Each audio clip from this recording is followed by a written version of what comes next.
Friends, मैं Prince Kumar और आप सभी का स्वागत करते हैं आपके अपने YouTube channel best study with Prince में। फ्रेंड्स, पिछले वीडियो में हमने कवर किया था 1 से लेकर 100 तक क्वेश्चंस कंप्लीट कर लिए थे। फ्रेंड्स, ये पार्ट 2 है। यहाँ पे फ्रेंड्स आपको 100 और क्वेश्चंस आगे की तरफ हम लोग देखेंगे। उससे पहले फ्रेंड्स, जो चैनल पर पहली बार विजिट कर रहे हैं, चैनल को सब्सक्राइब कर लीजिए और ये वीडियो आपको अच्छा लगेगा तो वीडियो को लाइक के साथ साथ शेयर ज़रूर कीजिएगा। तो चलिए शुरू करते हैं 100 मोस्ट इम्पोर्टेंट क्वेश्चंस। तो शुरू करते हैं। देख रहे हैं आप, पहला क्वेश्चन स्क्रीन पे कह रहा है 101 कि हरियाणा का क्षेत्र फल कितना वर्ग किलोमीटर पे है। तो इसका राइट जो आंसर हो जाएगा वो हो जाएगा 44,212 किलोमीटर वर्ग किलोमीटर है हरियाणा का क्षेत्रफल। चलिए उसके बाद देखते हैं। यहाँ पे कह रहा है हरियाणा के पहले मुख्यमंत्री कौन थे या क्या नाम था। तो उनका नाम था पंडित भगवत दयाल शर्मा। फ्रेंड्स, हरियाणा के जो पहले मुख्यमंत्री थे वे थे पंडित भगवत दयाल शर्मा। उसके बाद देखिए यहाँ पे थर्ड नंबर, किस देश की स्थल सीमा सर्वाधिक देशों के साथ लगती है। तो हो जाएगा चीन, यानी यहाँ पे चीन हो जाएगा राइट आंसर इस क्वेश्चन का। चलिए उसके बाद देखते हैं। 4 नंबर कह रहा है बैरोमीटर के पठन में तेजी से गिरावट किस बात का सूचक है। तो ये सूचक है फ्रेंड्स आपको तूफान आने का। उसके बाद 5 नंबर चलते हैं। कह रहा है भारतीय मरुस्थल का नाम क्या है। तो वो थार है, इसको भी याद रखिएगा। उसके बाद देखिए काजीरंगा राष्ट्रीय अभयारण्य किस राज्य में है। तो वो असम में है, असम में है। उसके बाद 7 चलते हैं। पृथ्वी अपनी धुरी पर किस दिशा में घूमती है। तो वो पश्चिम से पूर्व की ओर घूमती है। उसके बाद 8 नंबर कर रहा है उज्जैन किस नदी के किनारे बसा है। तो वो क्षिप्रा नदी के किनारे बसा है। तो काफ़ी इंपॉर्टेंट क्वेश्चन है फ्रेंड्स। अगर वीडियो अच्छा लग रहा है तो वीडियो को लाइक के साथ शेयर जरूर कीजिएगा। चलिए नेक्स्ट करते हैं। चलिए नेक्स्ट कर रहा है निम्न में कौन सी धातु बिजली को सबसे अधिक सुचालक होती है। तो वो चांदी हो जाएगा। उसके बाद 10 नंबर गोबर गैस में मुख्य रूप से क्या पाया जाता है। तो मीथेन पाया जाता है गोबर गैस में, याद रखिएगा। चलिए नेक्स्ट 11 नंबर। चलिए 11 नंबर कह रहा है आपसे, देख पा रहे हैं आप कि स्वतंत्रता मेरे जन्म सिद्ध अधिकार है और मैं इसे लेकर रहूँगा। किसने कहा था। तो ये लोकमान्य तिलक जी ने कहा था, इसको भी याद रखिएगा। उसके बाद 12 नंबर राज्यसभा के सदस्यों का चुनाव कितनी अवधि के लिए होता है। तो 6 वर्ष के लिए होता है। तो ये भी क्वेश्चन इंपॉर्टेंट है, इसको भी ध्यान में रखिएगा। चलिए नेक्स्ट। चलो इसके बाद देखते हैं 13 नंबर हिंदी भाषा की लिपि कौन सी है। तो वो देवनागरी है, इसको याद रखिएगा। नेक्स्ट, हमारी आकाश गंगा का नाम क्या है। तो दूध मेखला या मिल्की वे नाम है उसका, हमारे आकाश गंगा का। उसके बाद हिंदी भाषा का पहला समाचार पत्र कौन था। तो उदंत मार्तंड था, इसको भी याद रखिएगा। नेक्स्ट, तुलसीदास कृत रामचरितमानस हिंदी भाषा को की किस बोली में लिखी गई है। तो अवधी में लिखी गई है। उसके बाद हरियाणा के राज्य कवि कौन कहलाते हैं। तो उदय भानु हंस कहलाते हैं। उसके बाद देखिए आधुनिक ओलंपिक खेलों की शुरुआत कब और कहाँ से हुई। तो एथेंस यानी यूनान में शुरू हुई थी और 1896 ईस्वी में शुरू हुई थी। उसके बाद भारत ने किस खेल में ओलंपिक खेलों में 8 बार स्वर्ण पदक जीते हैं। तो हॉकी में, याद रखिएगा। उसके बाद देखिए भारत ने आखिरी बार हॉकी में स्वर्ण पदक कहाँ और कब जीता था। तो मॉस्को में जीता था और 1980 में जीता था, तो इसको याद रखिएगा। चलिए नेक्स्ट। उसके बाद कह रहे हैं यहाँ पे ओलंपिक खेलों का आयोजन कितने वर्षों के अंतराल पे होता है। तो याद रखिएगा 4 वर्षों के अंतराल पे हमेशा ओलंपिक खेलों का आयोजन किया जाता है। उसके बाद अंतर्राष्ट्रीय ओलंपिक समिति का मुख्यालय कहाँ है। तो लुसान यानी स्विट्जरलैंड में है, इसको याद रखिएगा। उसके बाद कह रहा है सन 2012 में ओलंपिक खेल कहाँ हुए थे। तो लंदन में हुए थे, याद रखिएगा। ओलंपिक की ध्वज में कितने गोले होते हैं। तो 5 गोले थे, इसको भी याद रखिएगा। उसके बाद एक ओलंपिक में सर्वाधिक स्वर्ण पदक जीतने वाला खिलाड़ी कौन है। तो माइकल फेल्प्स थे, ठीक है, जो अत्यधिक बार स्वर्ण पदक जीते थे।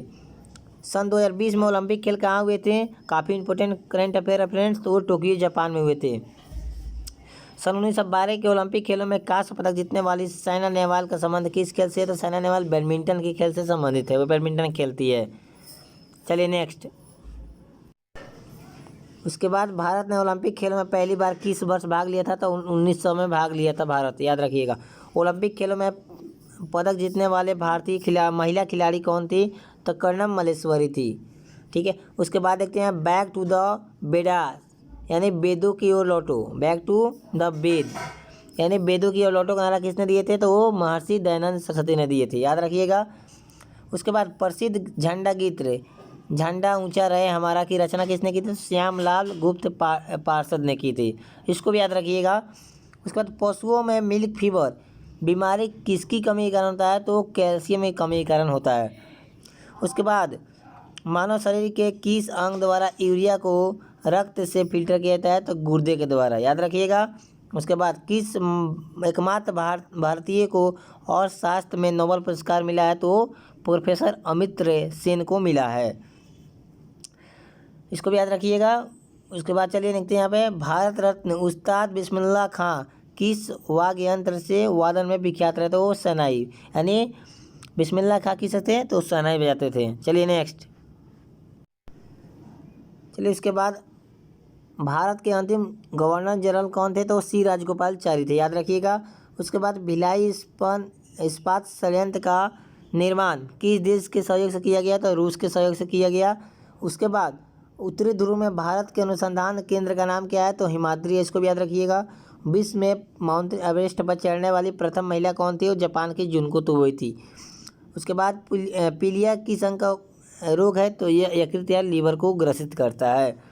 उसके बाद द्रव सभी दिशाओं के समान में समान दाब पारित करता है, यह कथन किस नियम से है? तो पास्कल के नियम से संबंधित है। उसके बाद क्लोरोफिल का खनिज घटक क्या है? तो मैग्नीशियम है, इसको याद रखिएगा। उसके बाद एलपीजी का गैस में क्या होता है? तो ब्यूटेन होता है, इसको भी याद रखिएगा। चलिए नेक्स्ट, उसके बाद देखिए यहाँ पे किसने सर्वप्रथम अशोक के अभिलेखों को पढ़ा था? तो जेम्स प्रिंसेप जो थे वो सर्वप्रथम अशोक के अभिलेखों को रीड किया था, यानी पढ़ा था। उसके बाद देखिए किस बौद्ध भिक्षु के प्रभाव में अशोक ने बौद्ध धर्म ग्रहण किया था? तो उपगुप्त, याद रखिएगा इसको। कौन सा मुगल बादशाह अशिक्षित था? अकबर था फ्रेंड्स, वो शिक्षित नहीं था, अशिक्षित यानी पढ़ा लिखा नहीं था। उसके बाद अमृतसर शहर की स्थापना किसने की? तो गुरु रामदास के द्वारा अमृतसर शहर की स्थापना की गई थी। गदर पार्टी का संस्थापक कौन थे? तो लाला हरदयाल थे, इसको भी याद रखिएगा। उसके बाद सिख इतिहास में लंगर प्रथा किसने शुरू की थी? तो गुरु अंगद देव ने प्रारंभ की थी। सबसे प्राचीन वेद कौन सा है? तो ऋग्वेद है, इसको याद रखिएगा। उसके बाद किस सुल्तान ने अपनी राजधानी दिल्ली से दौलताबाद स्थानांतरित की थी? तो मोहम्मद बिन तुगलक ने की थी। चलिए नेक्स्ट, उसके बाद देखिए प्रथम पंचवर्षीय योजना कब प्रारंभ हुई थी? तो 1991 में प्रारंभ हुई थी। उसके बाद चीनी यात्री हेनसांग ने किस विश्वविद्यालय में अध्ययन किया? तो वो नालंदा विश्वविद्यालय में अध्ययन किया था। चलिए नेक्स्ट, कौन सा रक्त समूह सर्वदाता होता है? यानी ओ, ठीक है फ्रेंड्स। उसके बाद मनुष्य के शरीर में कितनी हड्डियाँ होती है? तो 206 हड्डियाँ पाई जाती है मनुष्य के शरीर में। सूर्य के प्रकाश में कौन सा विटामिन होता है? तो विटामिन डी होता है, जो हड्डी के लिए काफ़ी आवश्यक होता है। मादा एन्फोसिस लीज मच्छर के काटने से कौन सा रोग होता है? तो मलेरिया होता है। उसके बाद टेलीफोन का आविष्कार किसने की थी? अलेक्जेंडर ग्राहम बेल के द्वारा टेलीफोन के आविष्कार हुआ था। उसके बाद प्रकाश की गति कितनी होती है? तो बता दें फ्रेंड्स, ये हो जाएगा आपको 3 लाख किलोमीटर पर सेकेंड, ठीक है, याद रखिएगा। यानी 3.8 मल्टीप्लाई 10 के पावर आपको 6 के करीब में ये होती है, इसको भी याद रखिएगा। चलिए, पृथ्वी सूर्य का चक्कर लगाती है, ये सबसे पहले किसने कहा था? तो कोपरनिकस ने कहा था।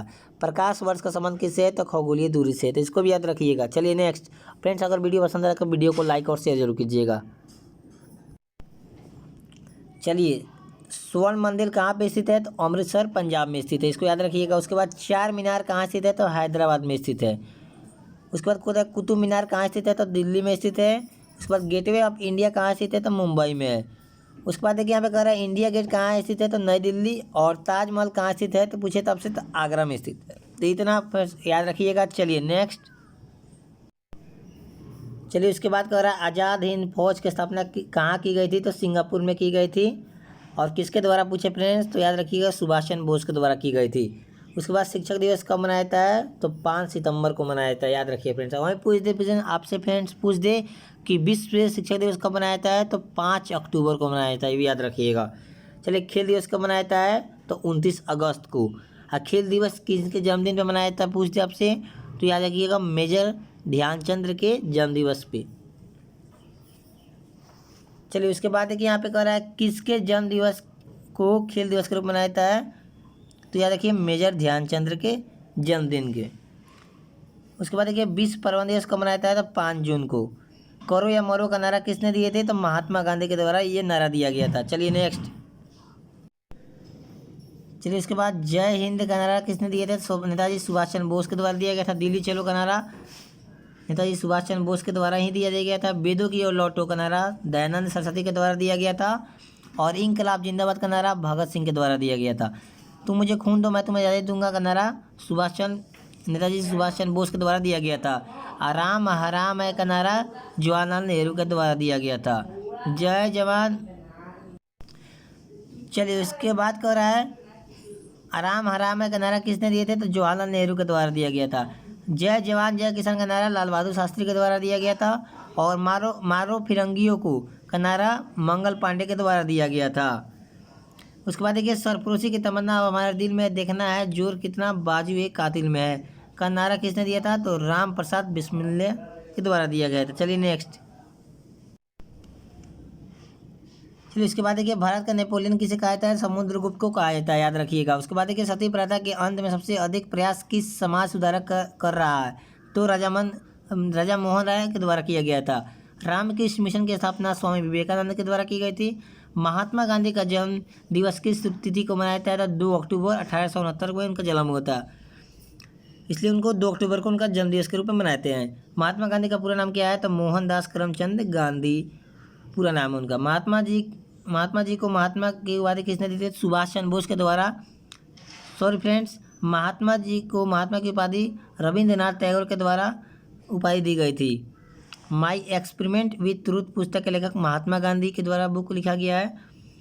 उसके बाद देखिए भारत का सर्वोच्च नागरिक सम्मान कौन सा है, तो भारत रत्न हो जाएगा। उसके बाद देखिए फिल्म के क्षेत्र में दिया जाने वाला सबसे ऊंचा भारतीय पुरस्कार कौन सा है, तो हो जाएगा दादा साहब फाल्के पुरस्कार, याद रखिएगा। चलिए नेक्स्ट। चलिए उसके बाद देखिए यहाँ पे कह रहा है भारत का सर्वोच्च वीरता पदक का नाम क्या है, तो परमवीर चक्र है। भारत का शेक्सपियर किसे कहा जाता है, तो कालिदास को कहा जाता है। कंप्यूटर का पिता किसे कहा जाता है, तो चार्ल्स बेबेज को कहा जाता है। अंतरिक्ष में जाने वाला प्रथम व्यक्ति कौन थे, तो यूरी गागारिन रूस के थे। चंद्रमा पर कदम रखने वाले प्रथम व्यक्ति थे नील आर्मस्ट्रॉन्ग। उसके बाद देखिए अंतरिक्ष में जाने वाले प्रथम भारतीय कौन थे, तो राकेश शर्मा थे। उसके बाद देखिए प्रथम भारतीय उपग्रह का नाम क्या है और इसे कब छोड़ा गया, तो प्रथम भारतीय उपग्रह का नाम आर्यभट्ट था और इसे 1975 में छोड़ा गया था। उसके बाद देखिए यहाँ पे संयुक्त राष्ट्र संघ के वर्तमान महासचिव कौन है, तो बान की मून, याद रखिएगा। अंतर्राष्ट्रीय महिला दिवस किस तिथि को मनाया जाता है, तो 8 मार्च को महिला अंतर्राष्ट्रीय दिवस मनाया जाता है। उसके बाद देखिए घेगा रोग किसकी कमी के कारण होता है, तो आयोडीन के कारण होता है। चलिए नेक्स्ट। उसके बाद यहाँ पे कौन सी ग्रंथि इंसुलिन की सराहित करती है, तो अग्न्या से, याद रखिएगा। डुरंड कप का संबंध फुटबॉल से है। और भारत का सबसे बड़ा बांध कौन सा है, हीराकुंड बांध है। उसके बाद देखिए संविधान की 8वीं अनुसूची में कितनी भाषाओं का मान्यता दी गई है, तो 22 भाषाओं को मान्यता दी गई है। चीन की मुद्रा का नाम क्या है, युआन है, याद रखिएगा। रेड क्रॉस की स्थापना हेनरी डुनाल्ड के द्वारा की गई थी। हीमोग्लोबिन की कमी के कारण कौन सा होता है, तो एनीमिया रोग होता है। और फ्रेंड्स आज का लास्ट क्वेश्चन हम देखते हैं, भारत में कोकिला कौन सी कहलाती है, तो सरोजिनी नायडू को फ्रेंड्स भारत का कोकिला कहा जाता है। तो फ्रेंड्स ये था आज का टॉप 100+ क्वेश्चंस जीके का, जो काफ़ी इंपॉर्टेंट एग्जाम में आपको रिपीट क्वेश्चंस दिए जाते हैं, तो इसको याद कर लीजिएगा। और वीडियो पसंद आएगा तो वीडियो को लाइक कीजिएगा। ठीक है फ्रेंड्स, मिलते हैं एक और नए वीडियो के साथ, तब तक के लिए ओके।